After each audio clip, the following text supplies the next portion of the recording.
The 19th century, 1800 to 1900, often called the Romantic period, it was a time of great technological advancement.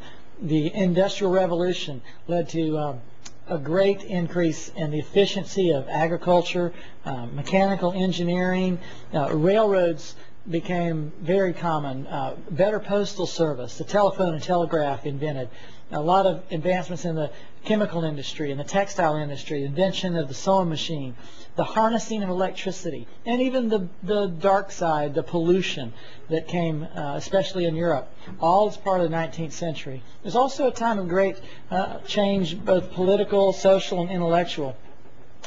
It was a time of reaction against the Enlightenment of the Classic period.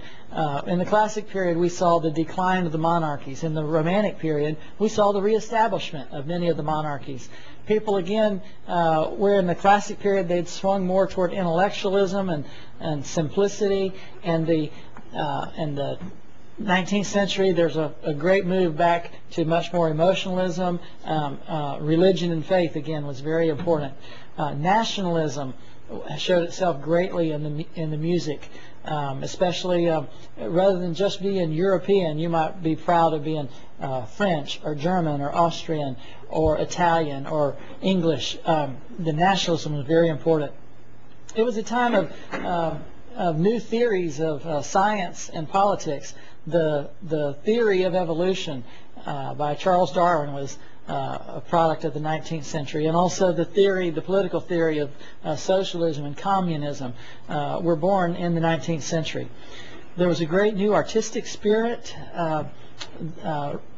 The writings of Goethe, Schiller, Sir William Scott, Edgar Allan Poe, Mary Shelley, and then a revival of an emphasis on William Shakespeare from a period earlier.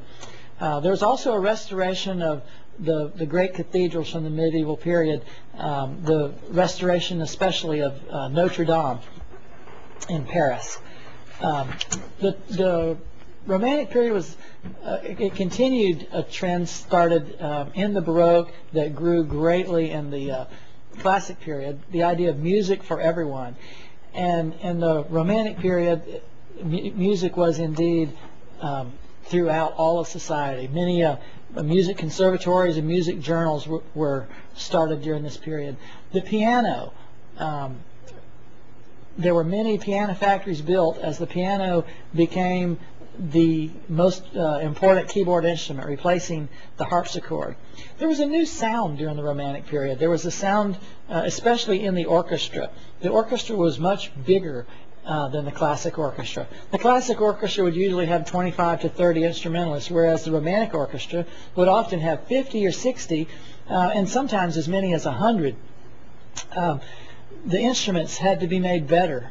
They were more powerful. They were faster. A lot of the mechanical improvements, like on a clarinet or flute or a new instrument, the saxophone, there were all kind of springs and knobs and things that made the instrument work a lot faster, things that we're familiar with today. The instruments also, the orchestra became much broader with inventions of larger instruments like the tuba, the bass clarinet, the contrabassoon, many percussion instruments added to the orchestra. All of that an influence from Beethoven. The stylistic music, the styles of the Romantic period, dynamics became much more extreme. Rather than 1 or 2 Ps for soft or very soft, there might be 4 or 5 or 6 Ps for just as soft as you could do it. Same thing on the other end. F for forte and FF for fortissimo was not enough for the Romantic composer. He would often put 3 or 4 or 5 Fs to mean just as loud as you could play it. Tempo changes, much more frequent and much more radical, from very fast to suddenly slow, and vice versa. Expression was written out a lot more. Melodies became extremely long and emotional, whereas the classic melody was short and symmetrical. Now the Romantic melody would be just long and very emotional. Harmony, functional harmony, was expanded, again a great influence from Beethoven, but no longer were composers limited to primarily triadic harmony with sevenths and maybe a few ninths, but there'd be 11ths and 13ths and even much more chromatic movement in the music. Forms were stretched greatly.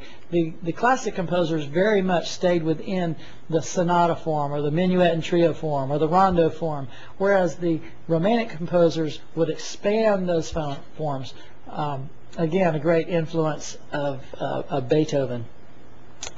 Probably one of the greatest, it wasn't really an invention, but it was a growth of a previous invention in music, was the program music. If you remember in the Baroque period, we spoke briefly about Antonio Vivaldi and the Four Seasons, and how in that concerto there were phrases that were describing a poem, and it was describing the spring and the fall and the winter and the summer. That was an early example of program music. It was music that described something. Well, in the Romantic period, a very, very large percent of the music was program music. It was always describing something. Music became very massive and very miniature. An opera would now be maybe 4 hours long. Piano music, you would have one piece that might be 30 minutes long for one piano piece. At the same time, there was very miniature pieces, the minute waltz, very small, little short pieces. So again, the extreme of very long and very short. Romantic genres, probably the most important Romantic genre, or the most important new Romantic genre, was a symphonic poem. It was program music, and it was a symphony, but it was not in first movement, second movement, third movement, fourth movement. Instead, it was one movement describing something, a symphonic poem. Franz Liszt and Bedřich Smetana are some of the composers you will read about and study about. And then let's not forget music in the church. There was a real rise in congregational singing, especially in the Protestant churches. Fanny Crosby wrote over 600 hymns, and it was very common in the church not to just have the choir singing, or in the Catholic Church just having the priest, but instead it was very congregational, and that was a large part of the Romantic period. There were many famous performers and musicians, which we will look at on a separate video. But overall, the Romantic period is a time of great expansion and great expression in music, started by Beethoven and expanded to everyone. Thank you.